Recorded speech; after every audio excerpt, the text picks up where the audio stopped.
ሰላም ቤተሰቦች እንዴት ናችሁልኝ? ደህና ናችሁልኝ? እኔ ደህና ነኝ። ክብሩ ይስፋ ብያለሁ ለባለቤቱ። ቤተሰቦች ዛሬም እንደተለመደው ለእናንተ ወቅታዊ አዳዲስ መረጃ ቪዲዮችን ይዤላችሁ መጥቻለሁ። አብራችሁን ቆዩ። በተጨማሪም ቤተሰቦች ለቻናሉ አዲስ ሆናችሁ ቻናሉን ሰብስክራይብ በማድረግ ፋሚሊ ሁኑ።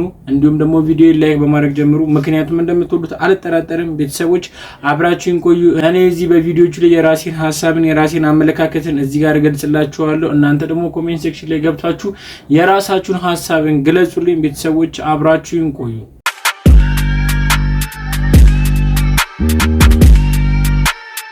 በትዳር 9 ዓመት ስንቆይ አንድ ሴት ልጅ አፍርተናል። ሆኖም ይሄን ሁሉ ዓመት ስንቆይ ሰይጣን ታቅፌ ስኖር እንደነበር ዘግይቶ ነበር የገባኝ። ነገሩ እንዲህ ነው። በሰዓቱ ጥሩ ልብ የነበራት ሳገባትም ምንም ያልነበራት ማንበብና መጻፍ እንኳን ያልተማረችና የማትችል ነበረች። ንጹህም ስለነበረች ከምትሰራው የቤት ሰራተኝነት አውጥቼ አገባኋት። እንደውም ትልቅ ምግብ ቤት ከፍቼ ሰጠኋት። ከዛ ግን እሷ ከወንዶች ጋር አላስፈላጊ ግንኙነት ማድረግ ሆነ ስራዋ። የሚሆነውንና የሚያዩትን ሰዎች ቢነግሩኝም ከራሴ በላይ አምናት ስለነበር የሰዎችን ወሬ አልተቀበልኩም። አንድ ቀን ግን እጅ ከፍንጅ ያስኳት። ራሴን መቆጣጠር ስላቃተኝ ቤቱን ጥዬ ወጣው። ሆኖም ለልጃችን በማሰብ በወጣው በሁለተኛው ቀን ለነፍስ አባቴ ተናግሬ ይቅር ለእግዚአብሔር በመባባል ወደ ቤት ተመለስኩ። በተራዋ አሻፈረኝ ብላ ከቤት ወጣች፣ አልተመለሰችም። 860 ሺህ ብር የፈጀ ምግብ ቤት በ300 ሺህ ብር ሸጬ ኪሳራ በኪሳራ ሆኜ ዘጋሁት። ለካሷ ከኔ ደብቃ ስትቆጥብ ኖሯል። የራሷን ምግብ ቤት ከፈተች። ያደረገችው ነገር አያሳብድም። ከቤተሰብ ያጣልታ ከሁሉም ነገር አርቀኝ ሌላ ነገር እንዳላስብ እስር ስር አድርጋ አስቀምጣ እንዳልጠረጥራት ለሷ እንድገዛ ባሪያዋ እንድሆን ካደረገችኝ በኋላ ሁሉንም ነገሬን ወስዳ ባዶ እጄን ትታኝ ወንዶችን ተከትላ ወጣች። አብረን 9 ዓመት ስንቆይ ሰይጣን ታቅፌ ስኖር እንደነበር ዘግይቶ ገባኝ። እናንተ በኔ ቦታ ብትሆኑ ምን ታደርጉ ነበር? የባለ ታሪካችን ጥያቄ ነው። በኃላፊነት መልስ ይስጡ። ዛሬን ለነገ እንኖር። መልካም ጊዜ። እንግዲህ ወንድማችን ታሪኩን አጋርቶናል። እናም ደግሞ እስቲ በኔ ቦታ ብትሆኑ እናንተ ምን ታረጋላችሁ? እስቲ እናንተ ራሳችሁ በሱ ቦታ ብትሆኑ ምን ልታረጉ ትችላላችሁ? እኔ ማረጋውን አላውቅም። እናንተ ግን እስቲ ምን ልታረጉ ትችላላችሁ?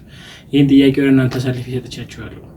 እመቤቴ ማርያምን ምስል ሰጥሻለሁ ካሸነፍሽ ታወጫታለሽ አለኝ።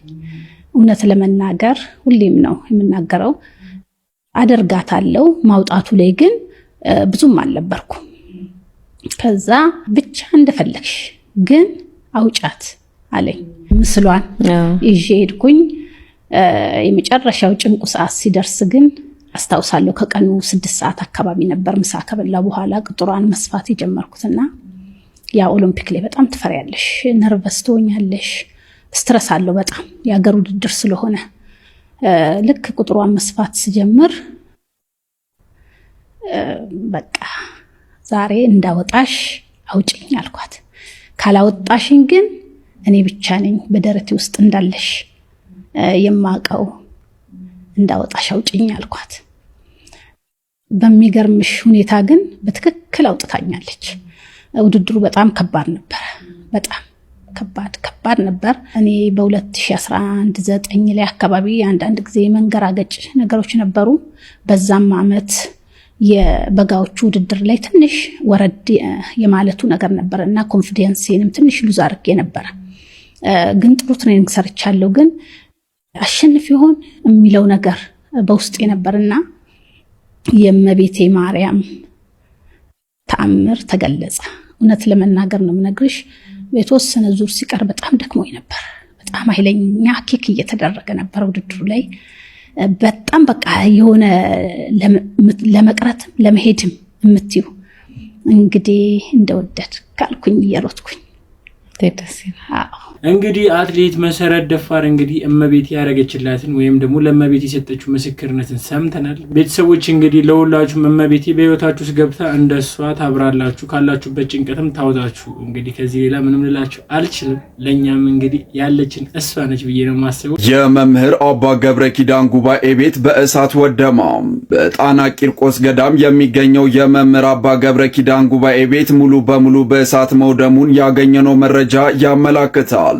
በቃጠሎ በርካታ መጻሕፍትና ድርሳናትም እንደተቃጠሉ የተገለጸ ሲሆን የቃጠሎ መንስኤ ምን እንደሆነ የታወቀ ነገር የለም። ለወቅታዊ አዳዲስ መረጃዎች እናት መረጃን ላይክ ፎሎ አድርጉ። እንግዲህ ቤተሰቦች በአስተምሮታቸው በምክራቸው እንዲሁም ደግሞ በሃይማኖታዊ ምሳሌነታቸው ብዙዎቻችን የምንወዳቸው አባታችን አባ ገብረ ኪዳን እንግዲህ መኖሪያቸው እንደተቃጠለ ነው የሰማነው። በዚህ ጉዳይ ላይ ብዙዎች አዝነዋል፣ ብዙዎቻችንም ደግሞ ከፍቶናል። ምክንያቱም አባታችን ይሄ አይገባቸው ብለን ስለምናስብ ነው። እንግዲህ የእሳት ቃጠሎ ምክንያቱ እስካሁን ምንም አልታወቀም ቤተሰቦች። እንዲሁም በተጨማሪም ምንም የተጎዳ ሰው እንደሌለ ነው መረጃ የሰማነው ቤተሰቦች። እንግዲህ የአቅማችን ልንረዳቸው በምንችለው አቅም ከአባታችን አጠገብ መቆም እንደምንችል ከአባታችን አጠገብ መቆም እንደምንፈልግም ሁሉም ይታወቃል። ስለዚህ የአቅማችን ልንረዳቸው ይገባል ብዬ ያስባለሁ።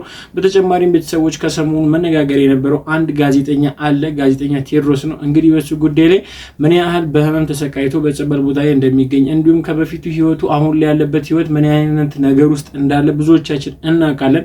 እንግዲህ ከብዙዎችም ደግሞ የእርዳታ ጥሪ አድርጎ ለእርዳታ እጁ እንደዘረጋ ብዙዎቻችን እናውቃለን። ወንድማችን በጸበል ቦታ ሆኖ እንግዲህ ሲናገራቸው የነበራቸው ንግግሮች ነበሩ። እስቲ እነሱ ቪዲዮዎችን እናያለን። ሰው ከመንፈሳዊ ዓለም ጋር የተያያዘ ምንም እኔ አሁን ይቅርታ አድርጉልኝ ወደ ማስተማርም እየገባሁ አይደለም። እኔ ጥሬም አይደለም ማለቴ እንትኔም አይደለም። ለዚህ የተለያዩ አስተማሪዎች አሉ፣ ማስተማር የሚገባቸው ለማስተማር እግዚአብሔር ራሱ የመረጣቸው የቀባቸው ሰዎች አሉ የሚያስተምሩ። እኔ አሁን የማስተማር ጉዳይ አይደለም፣ ግን እኔ ፐርሰናል የግሌ ነው የነገርኳቸው። የግሌ እኔ እምነቴ ነው። እምነት ደግሞ የሚኖር ነው ብዬ ነው የማስበው እንጂ ማለት አስተማሪው ሊያስተምር ይችላል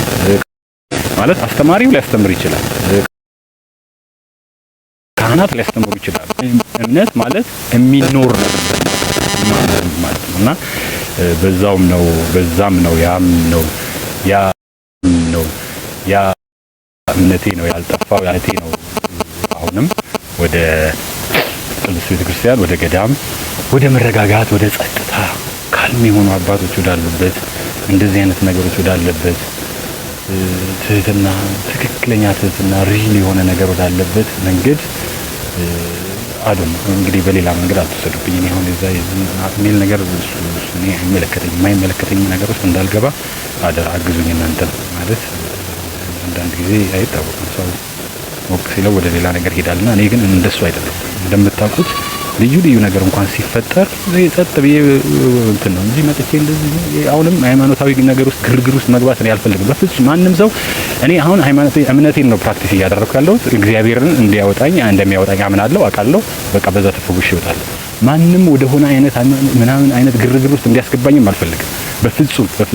ግርግር ውስጥ እኔ ግርግር ውስጥ አደራችሁ። ማንም ሰው ይሄንን ስለ እምነት ምናምን የተናገርኩትን ነገር ይዞ የሆነ አይነት ሳይድ ይዞ ግርግር ውስጥ ሊከተኝ ካሰበ ተው በሉልኝ ባካችሁ፣ አደራ በጣም ነው የምለምናችሁ፣ ተው በሉልኝ። በፍጹም እኔ አልፈልግም እንደሱ አይነት ነገር። እኔ እምነቴን መኖር ነው የምፈልገው። በቃ መጥቻለሁ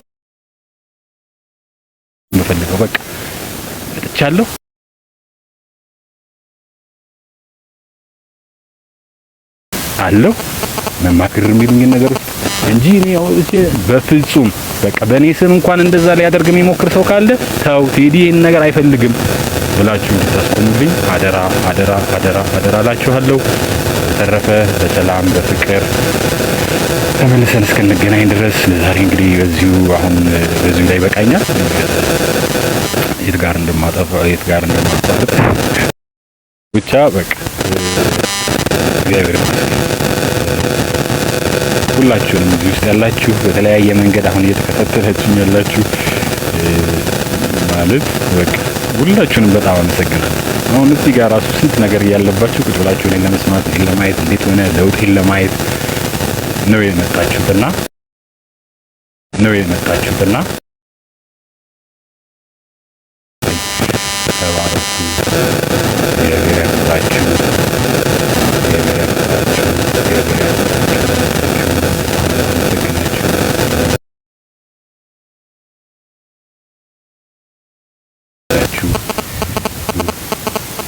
ሁላችሁም በተለያየ ያለ ብዙ አመት ራሱ በነገራችን ላይ ይሄ ምንድነው በባህሪ ደረጃ አይደለም ኢንትሮቨርት የሚባል አይነት ሰው ነው። እንግዲህ ያለ ዘፋኝ ሰው ኢንትሮቨርት ሲሆን ከባድ ነው። የኔ ኢንትሮቨርትነት አሁን እዛ ጋር መጥቼ ሞቀው ስብዬ ምናምን ስቄ ተደስቼ የምታዩት ቴዲ በፕራይቬት ላይፌ በጣም ዝግ ያለ ጸጥ ያለ ምናምን አይነት ሰው ነኝ እና ያም ነገር ነው ለሰውም ሼር ለማድረግ ምናምን የተለያዩ ነገሮች ናቸው የሚያደርጉትና እርዳታ መጠየቅ መልካም ነው። በእውነት እርዳታ ስላችሁ ይሄ ገንዘብ ምናምን ብቻ አይደለም።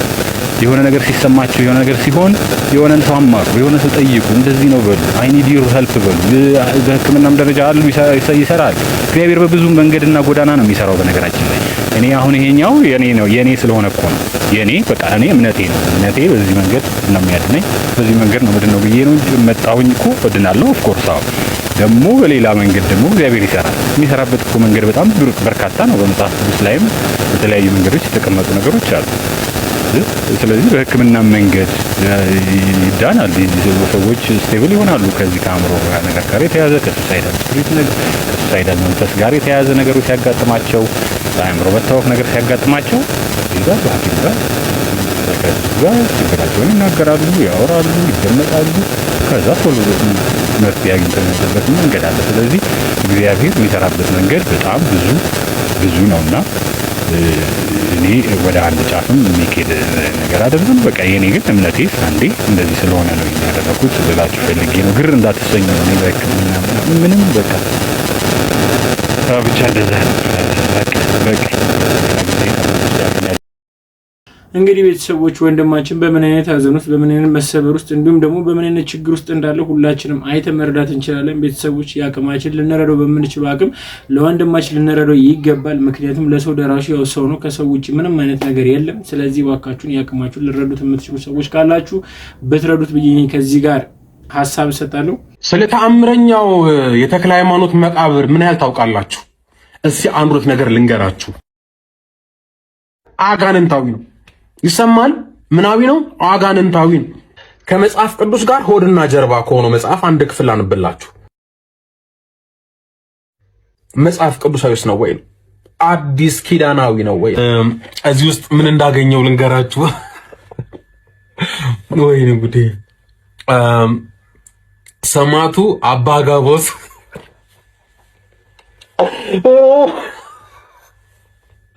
ወይኔ ጉዴ! ወይኔ እሺ፣ ሰማዕቱ አባ ጋቦስ እንግዲህ አሁን በቅርብ ልንመጣ ነው ወገን። ስዕላችን ሊመጣ ነው። ታቦቱም ቤተክርስቲያንም ሊቀረጽልን ነው። አደራ፣ ለመጀመሪያ ጊዜ የተናገርኩት እኔ ነኝ። ባትጋሩኝ። እኔ አሁን ይሄንን ኖርማሊ አሁን የማስብበትን መንገድ ልንገራችሁ። ይሄን ወንድማችንን አየዋለሁ ሞስትሊና ሰዎች እንትን የሚሉትን ነገር ሞክ ማድረግ ምናምን አዶን ነው ዚስ ዴይስ። መቼም እንግዲህ ዩቲዩብ ላይም የተለያየ ፕላትፎርም ላይም ፎሎወር ይገኛል። በመጠላላት በመጠማመድ እርስ በርስ በመነቋቆር በማዋረድ በመዝለፍ ምናምን ይገኛል። አሁን እንደዛ የምልበትን ምክንያት ነገር ሞስት ፕሮባብሊ አንተ የምታምነው እምነት ይኖራል። አሁን ከዚህ ተነስቼ ላልችልም ፕሮባብሊ ፕሮቴስታንት ልትሆን ትችላለህ። አዶን ነው ሜቢ ኖት። እሱ አይደለም አሁን የኔ ፖይንት። ኢትዮጵያ ውስጥ እስከዛሬ ድረስ ለሺህ ዓመታት ሰው ሲኖር ለሺህ ዓመታት በተለያየ እምነት ውስጥ ስንኖር አንዱ እምነት ዲቴል ነገር ያለውን አንደኛውን አክብሮ አንደኛው እምነት ያለውን አንደኛውን አክብሮ ነው የሚኖረው። በእምነቱ ስም ማጨርበር ሌላ ነገር ነው። በኦርቶዶክስ ስም ጠንቋይና መተተኛ ሆነ ገና ለገና በቄስና በደብተራ ስምና በሆነ ቤተክርስቲያን ምናምን ስም መንቀሳቀስ ሌብነት ነው። ደስ ይለኛል ማጋለጥ እሱን። በፓስተርና በሆነ በነብይና በዋቴቨር በሐዋርያ ስም ምድራዊ ነገር ኪስ መዝረፍ እሱ ሌላ ነገር ነው። ሰዎች ኢንዲቴል የሚያምኑባቸውን ይዘቶች አንስቶ መወረፍ ግን ያንተን ሃይማኖት ቤተራ አያደርገውም። አሁን እኔ አንተ ስላነሳቸው ቅዱሳን ወይ አንተ ባነበብካቸው መጽሐፎች ላይ ስላሉት ነገሮች ዲፌንድ ለማድረግ አይደለም፣ የእሱ አቅምም የለኝም አክቹአሊ ዲፌንድ ለማድረግ። እስከዛሬ ድረስ ለሺህ ዘመናት ድረስ በእምነቱ ውስጥ በሃይማኖት ውስጥ ሞስት ፕሮባብሊ አንተ ያስካቸው መጽሐፍ የኦርቶዶክስ ተዋሕዶ እምነት ውስጥ ያሉ መጽሐፎች ናቸው። እነዚህ መጽሐፎች ኢንኮርፖሬት ተደርገው ከእምነቱ ጋር ኖረዋል እስከዛሬ ድረስ። እስከዛሬ እንደዚህ አይነት መዘላለፍና ብልግናን አላመጡም። በነገራችን ላይ በዚህ ሌብል ዘላፊና ባለጌ ሰውም አልመጣም እስካሁን ድረስ ተከባብረን እንደምንኖረው። በነገራችን ላይ አሁን ዲቴል ውስጥ ገብተህ እከሌ እንዴ አንተ የምታምነው እምነት አለ ኖርማሊ እሺ እንበል። እኔ የሃይማኖተኛ ሰው አይደለም። አንዳንድ ጊዜ ግን ከምግባር ሲወጣ ነገሮች መቼም ትረዱኛላችሁ ስለማልወድ ነው እንጂ አሁን ዲቴል ገብቼ የዚህን ሃይማኖት ሳይድ ነው ልላችሁ አይደለም። ከአሁን በፊትም ብዬ አላውቅም፣ አሁንም አይደለም። በነገራችን ላይ ለዛ ነው መጽሐፎቹን ዝርዝር ውስጥ ያሉት ዲፌንድ ላደርግ ነው እያልኩ አይደለም። ግን ሺህ ጊዜ ባታምንበት የሰውን ሰዎች የሚያምኑትን ማክበር አያስፈልግም። ኖርማሊ አሁን ያንተ እምነት ሽፋን አለህ እምነት በእምነት ሰላም እንደምታገኝ የምትመኘውን መንግስተ ሰማያትም ሊሆን ይችላል whatever ሌላ አካባቢም ሊሆን ይችላል እንደምታገኝ ተስፋ አረጋለሁ። እምነትህ ለአንተ ኮምፈርት፣ ምቾት፣ ሰላም፣ ደስታ እንደሚሰጥ ተስፋ አረጋለሁ። ለዛም ነው መርጣ ያመንክበት እምነትህ አይደለም። ስለዚህ ሌሎቹ ሰዎች እነዚህን መጽሐፍቶች አንተ የምትላቸውን ሰዎች ሲሪየስሊ የሚወስዷቸውና የሚያዩዋቸው ከፈለጉም ይመኑባቸው ፎርዛት ማተር። እነዚህ ሰዎች ደግሞ በዛው ልክ እምነታቸው በዚህ ልክ ሰላም ሰጥቷቸው ማለት እየኖሩ ነው። አንተን ምንህ እንደነካው እኔ ያልገባኝ ፓርት እሱ ነው። ዘሎ የመዘላለፍ ነገር እያየው ነው። አሁን ኦርቶዶክስ ቄሶች፣ ትልልቅ ቄሶች፣ ትልልቅ ካህናት የሚባሉ አባቶች የሚባሉ ሰዎች እስከዛሬ የኖሩትን ድርሳናት አንስተው የመዝለፍ የማዋረድ ነገር እያዩ ነው። ምንድነው ፖይንቱ የሚለው አልገባኝም። መከባበር የስልጣኔ መሰረት ነው። ወደ ኋላ እየሄድን ነው። የዛሬ ስንት ሺህ ዓመት ነበሩ እነዚህ መጽሐፍት ስለ የዛሬ ስንት ሺህ ዓመት እነዚህ መጽሐፍቶች የማያምኑ ሰዎች ነበሩ። አሁንም ቢሆን አሉ። መጽሐፍ ቅዱስ የማያምን ሰው አለ፣ ሌላ ነገር የማያምን ሰው አለ። አንተ እነዚህን ካነሳ አይቀር በነካጅ ሌሎች ሰዎች የሚያምኑባቸው መጽሐፍት እነዚህ አሁን ስክሪን ላይ እነዚህ የምታያቸው መጽሐፎች ለምን እያነሳ አትዘልፍም? ከነሱ ውስጥ ታሪኮች እያነሳ በተለያየ እምነት ያሉ የተከበሩ መጽሐፎች ናቸው። እነዚህ እምነቱ ተከታዮች የሚኖሩባቸው የሚከተሏቸው ሰቢት የሚያደርጉባቸው መጽሐፎች ናቸው። ልክ እነዚህ መጽሐፎች አሁን እንደወረፍከው እነዚህኞቹንም ወርፋ እንስማ እስቲ። ምን አይነት መናናቅ ደረጃ ላይ ደረስ ነው? የሰው እምነት መከበር አለበት። ዲቴል ውስጥ አትገባም። ደርሶብህ ላጭበርብር እኔ እዚህ እምነት ተከታይ ነኝና እንዲህ አስማት ወደ አመት ሰርቼ እንዲህ አድርጌ ካለ ፋይን፣ ሌባ ነህ አንተ፣ አማኝ አይደለም፣ እምነት እንደዚህ አይልም ትላለህ። ከመንፈሳዊነት ጋር አይገናኝም የምታወራው ትላለህ። ኖርማሊ ግን ይሄ ሁሉ በሌለበት ሁኔታ ከመሬት ተነስቶ ዝም ብሎ ዘሎ ገብቶ ሆሊ ብለው ሰዎች ሴክርድ ብለው የሚይዟቸውን መጽሐፎች መዝለፍ አንተ ብቻ አይደለም። ባይዞይ እንደ ኤግዛምፕል ይወሰድ። ይሄ ቪዲዮ ፐርሰናል እንዳታረገው I don't mind ካረከው because ምንም I got nothing personal። ግን ሌሎችም ብዙ ሰዎች እነዚህን የሰውን እምነት መጽሐፍት በመዝለፍ የተመሰረተ ነገሮች ያደርጋሉ። ይሄ ነገር የኦርቶዶክስ መምህራንም ሆናችሁ ሌሎቹ መምህራን ሆናችሁ መናፍቃን፣ ቅበጥሲዎች፣ ከሃዲያን እያላችሁ የምትወርፉትንም ሰዎች የሚያመጡትን ዲቴል ነገር የሆነ ነገር ውስጥ ገብታችሁ የምትተቹትን ይመለከታል። በነገራችን at the same time መከባበር መቻል አለብን። የፈለኩትን ልመነኝ ለኔ ሆሊ ሆኖ ከሰራልኝ ለአንተ የሚሰጥህን መንፈሳዊ ሰላም ለኔ ከሰጠኝ አንተን ባዘር ማላረግ ከሆነ why would you I mean መሰልጠን ይቆራል። የምትቃወማቸው ብዙ ነገሮች ሊኖሩ ይገባል። ባይዞይ ማለት አሉ ብዙ እንትን ብላችሁ ይልቅ ከሆነ አይቀር እንደው ይሄን ካነሳው ታይቀር ሌሎቹን እስቲ ሰው ያየ ዝም የሚላቸው አፌክት ማድረጋቸው ይሄን ቪዲዮ እስቲ ላሳያ። እንግዲህ ቤተሰቦች ለዛሬ ይዤላችሁ የመጣኋቸው ቪዲዮዎች እኚህን ይመስላሉ። እስካሁን ድረስ አብራችሁን ስለቆያችሁ አመሰግናለሁ። ቤተሰቦች ለቻናሉ አዲስ የሆናችሁት በድጋሚ እላችኋለሁ ሰብስክራይብ በማድረግ ቻናሉን ፋሚሊ ሁኑ። በተጨማሪም ደግሞ ቪዲዮ ላይክ አድርጋችሁ እንደጀመራችሁ አልጠራጠርም። እኔ እዚህ ሐሳብ አስተያየትን ኮሜንት ሴክሽን ላይ ገብታችሁ እናንተ ደግሞ ግለጹልኝ። ቤተሰቦች በቀጣይ ቪዲዮ እስክንገናኝ ድረስ ሰላም ቆዩ።